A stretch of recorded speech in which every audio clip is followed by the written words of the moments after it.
Hi there guys, and welcome to another episode of the Cover Zero Show with me, your host Simon Conboy.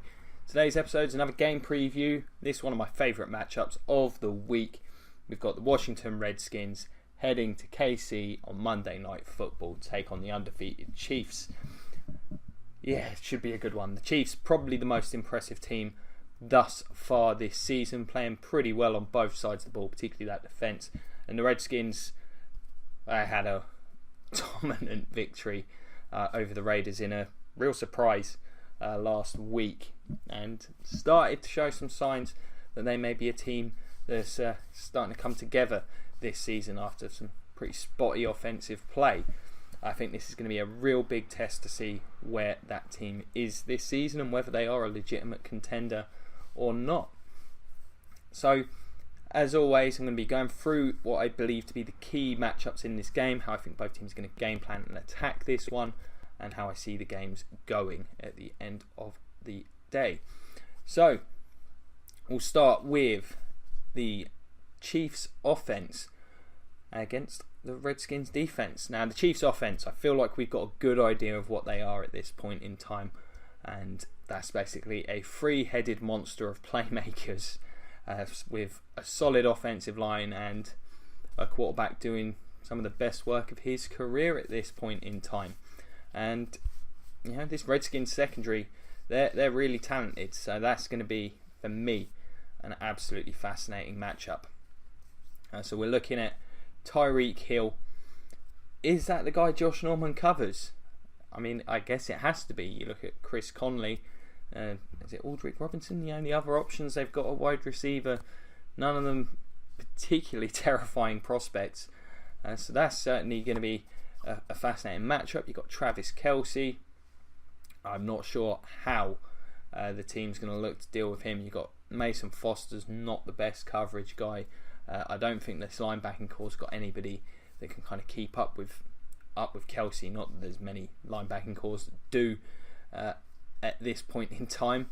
And then you've got Kareem Hunt coming out of the backfield, and he's been a dynamic player thus far this season. Now, for me, for this to really be a successful game for the Skins, they're going to have to try and get some pressure on Alex Smith. Now, they did a great job against another very good front this week, or last week. Last week, I guess this week over here in the UK, because that kicked off on Monday. Against the Raiders, Jonathan Allen is a big time player. I knew that heading into the season, but Ryan Kerrigan started the season really well. Certainly one of just the most underrated players in football, and I think those two are both going to have good games. I think Kerrigan can have success for sure in this matchup. Now, Hunt is still not there in pass protection. I think that's where he can be exploited, and I'm not sure any of these tackles can match up effectively against Kerrigan. So I think he's an absolute key. How the Chiefs deal with him is going to be huge. Eric Fisher, not good enough. So that's going to be absolutely vital. I expect Andy Reid to account for that. I'm expecting to see him and his beloved screen game taken to that side. Some Travis Kelce screens, maybe something for Tyreek Hill, maybe some end arounds, anything to try and get Kerrigan really having to think about what he's doing rather than just trying to scream around the edge. I don't think they necessarily look to run to that side too often either. Kerrigan, great two-way player.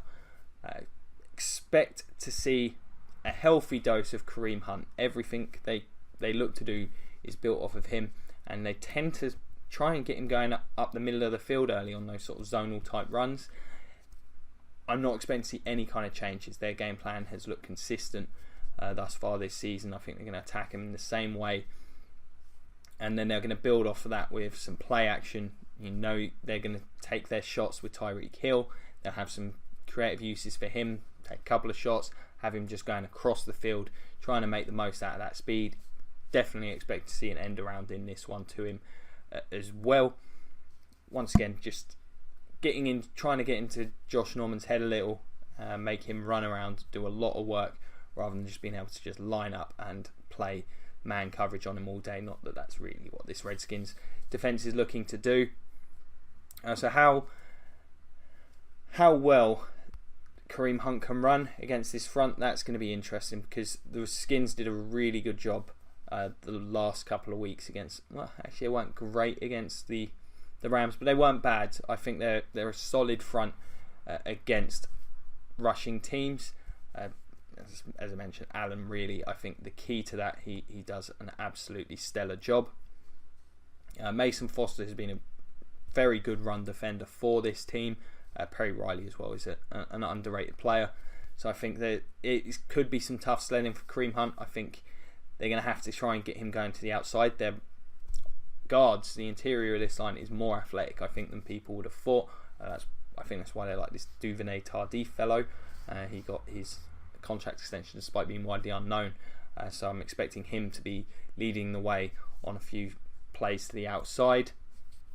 That's where I think Hunt can make most of his hay. I think the speed of this Chiefs offense is going to be a real focus, trying to get the Redskins to defend the entire field horizontally, which is Andy Reid's kind of favourite thing to do. Anyway, Travis Kelce will be sprinkled in. I think he's the toughest thing for this Redskins team to deal with. I'm not sure they've got anyone in the secondary that can really deal with him either. So I'm expecting a big game from him. Certainly expect to see some sort of corner outs. I'm expecting to see Hill and him on the same side a lot of the time. Have Hill clearing things out, clearing space for Kelce to manipulate underneath. I think you'll have to see some zonal coverage from these linebackers. I think going in man against Kelce is a bad idea. But the pass rush is going to have to be there because Alex Smith is incredibly effective against zonal coverage. So I'm not expecting Hill to be a major factor, but as always, you've just got to try and contain him on a down-by-down basis.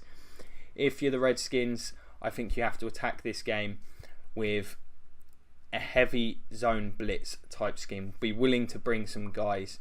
You've got to get Kareem Hunt in the backfield before he can get going, and I think you've got to set the edge really well against this team. Alex Smith has been willing to use his mobility far more this season. I think if you can get the push up the middle and hem him in, you can have some success. He's not been forced into making mistakes, but I think that's how you can potentially get that to happen. They're going to have to try and confuse him. Zones across the middle of the field, that's what I'm expecting to see throughout this one, and bracket coverage on Travis Kelce at times in key situations, especially those sort of third and intermediates where you expect Kelce to be the focal point. Tyreek Hill, I expect to see him shadowed by Norman, but there will certainly be situations where I think we'll see Norman close to the line of scrimmage where he'll have help over the top. That's just a necessity. They're going to have to play, I think, 8 men in the box, and they're going to have to on a lot of downs, and I think they're going to have to do a great job keeping everything up the middle of the field where I think they're at their strongest. Don't let this Chiefs team set the edge. They're going to have to play discipline though. Try and identify those screen plays when they're coming, because you know they are when you play an Andy Reid offense. As for the Chiefs offensively, don't expect to see too much change from them. Healthy dose of Kareem Hunt up the middle of the field, slowly starting to sort of expand the amount of runs he has over the course of a game, trying to get this talented front seven to tire. Tyreek Hill, he'll have his spots. I'm expecting him to have 3 or 4 design plays in this game. Other than that, I'm not sure he gets targeted too much. Just don't think Alex Smith's going to chance it against Josh Norman, who's got so much experience as opposed to him. And Kelce, he's going to have his design touches. He'll be the guy I think they look to go to off of the play action. I expect to see him used on a lot in play action, dropping back, helping out with an initial chip, and then leaking to the outside. Especially if the Redskins are blitzing a lot, I think he'll be able to have a lot of success after the catch. And there'll be some other times where they just run him straight down the field and see if anyone can deal with him. But I'm expecting him to have a big game. I just don't think the Redskins are well equipped to handle his presence. And as always, we'll see some screens because Andy Reid loves them. On the opposite side of the field, this is Kirk Cousins' toughest matchup yet. This Chiefs defense is loaded with talent. even with Eric Berry on the shelf. Love the matchup, this front seven against this offensive line. I'm a big fan of this Redskins line, and while they let me down in week 1, they've played pretty well the last couple of weeks. And then the Chiefs front seven, everyone knows how much I love these guys. Trent Williams and Justin Houston will have some matchups in this one. Maybe not so many because they generally tend to play Houston on the other side, which is sad, but Morgan Moses is a good player. But they're going to have to help him out because Justin Houston has been a monster to start this season, which is good to see. He's a lot of fun to watch. One of the best defensive players in football. Fantastic against the run. Fantastic as a pass rusher. He's got no holes in his game, so Moses is going to have his work cut out. I'm expecting to see a lot of running backs staying in to help with blocking him. I don't think they're going to trust Vernon Davis too much to help out in that role. So a lot of running backs are going to be skewed to that side. That gives D Ford the one-on-one matchup with Trent Williams. That's a tough one. I like Ford a lot, but Trent Williams is one of the best left tackles in the league. Ford's going to have to win his matchups, I think. May not be easy, but he's going to have to, because I'm expecting a lot of attention to be played to Houston. Houston's going to make his plays. It doesn't matter what this Redskins team does. He's going to do some work in this one. On the interior, we've got Jones and Logan, who have both started the season really well. The Skins have really managed to get their run game going in the last couple of weeks with Chris Thompson and Samaje Perrine. Not going to be an easy matchup by any stretch of the imagination. When you combine that with the 2 inside linebackers behind them, this Chiefs team does not need to bring a safety up into the box to play the run effectively. Very hard to get movement against them. I like this Skins line, but I think getting anything up the middle of the field is going to be tough sledding throughout this matchup. It is a tough one. And then on the outside, that's a big question mark. Kirk Cousins and these receivers, they're still not quite there. Jordan Reed's still not there, not fully healthy. It's going to be a very difficult matchup. I can't see Pryor having much success against Marcus Peters, who's once again started the season very, very well. Not being targeted too much, but his coverage has been absolutely rock solid. So what I think the Redskins are going to need is Josh Dotson to play like he did last week. He's going to have to step up. It's going to be down to the second and third receiver to make plays in this game. I think it's going to have to be short stuff. I'm expecting there to be some heat on Cousins throughout this game. Maybe not a huge amount. This line is good, but there'll be some pressure. But I think you've got to try and get the ball out of Cousins' hands early, because most of his negative plays come when he hangs around in the pocket. And they're going to have to win these matchups quickly. Get yards after the catch. Try and maybe get some stuff underneath Marcus Peters. I think that will be an opportunity, because I can't see Peters. Pryor is a much bigger, more physical player than Peters. So I think they'll have some opportunities to get him open on some short stuff, some slants, and maybe get some yards after the catch there. Plus, because I just can't. Pryor's route running isn't quite refined enough. The connection's not there. I don't think they can chance going deep with Peters on him. Jordan Reed, he's got Ramik Foster. I'd expect to be defending him.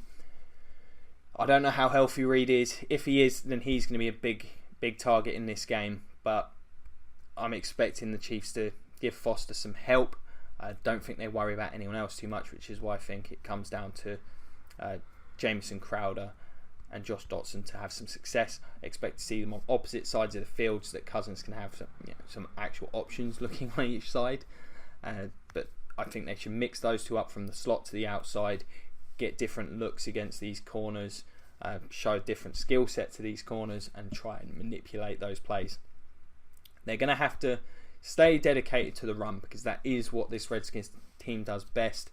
If they can get that blocking on up the interior, then I think that will open things up. If they can bring a safety down, there's enough talent in these Redskins pass catchers and in Cousins to have some success against the guys that aren't Marcus Peters. But they're going to need to open it up, because I'm expecting the Chiefs to just play a fairly conservative type of game. They'll be willing to get physical on the outside, have those two safeties playing zone over the top, disrupt the timing, but they're going to have to win these matchups early on the outside. If they can do that, then I think they can get some, maybe try and force those guys back a little.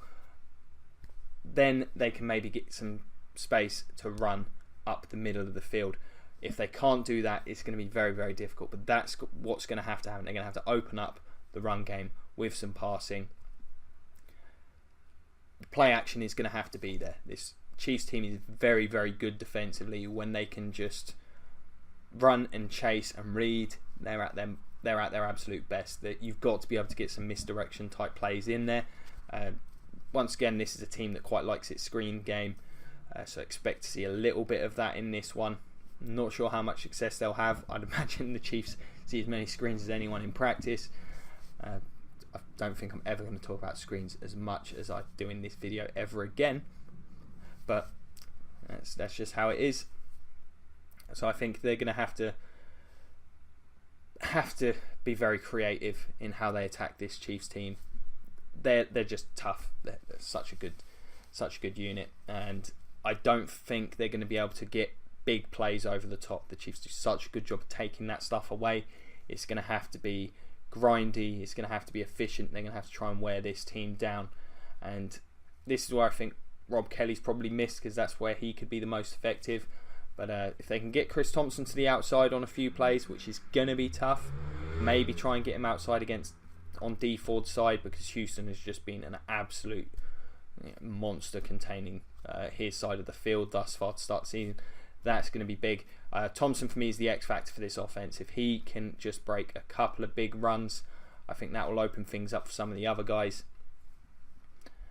Be nice to see Terrell Pryor make an impact in this one. I'm just not sure it happens.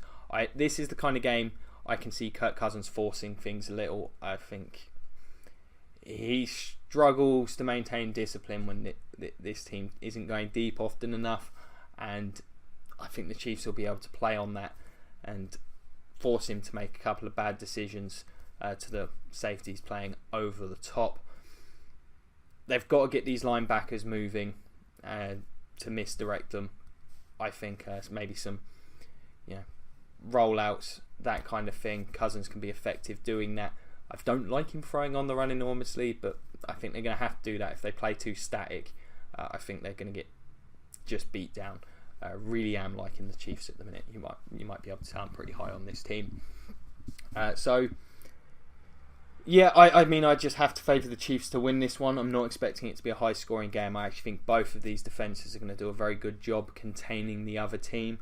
I just like the Chiefs' chances of winning the turnover battle. When you compare Cousins to Alex Smith, they got a big advantage there. I think the Chiefs are going to be able to run the ball more effectively, and that's ultimately going to be the difference. I think they'll control the clock a little bit better, and they'll get a couple of big plays out of the defence to get a tight victory at home as well. And this Redskins team, I think they'll impress some people. I think they'll open up some eyes. Really have been impressed with them thus far this year, outside of game 1, which was a bit of a mess. And yeah, I think they're a legitimate contender in the NFC East at this point, but I just think this is a bit too much for them at this point when they're not quite firing on all cylinders offensively. So there you have it. Those are my thoughts on this one.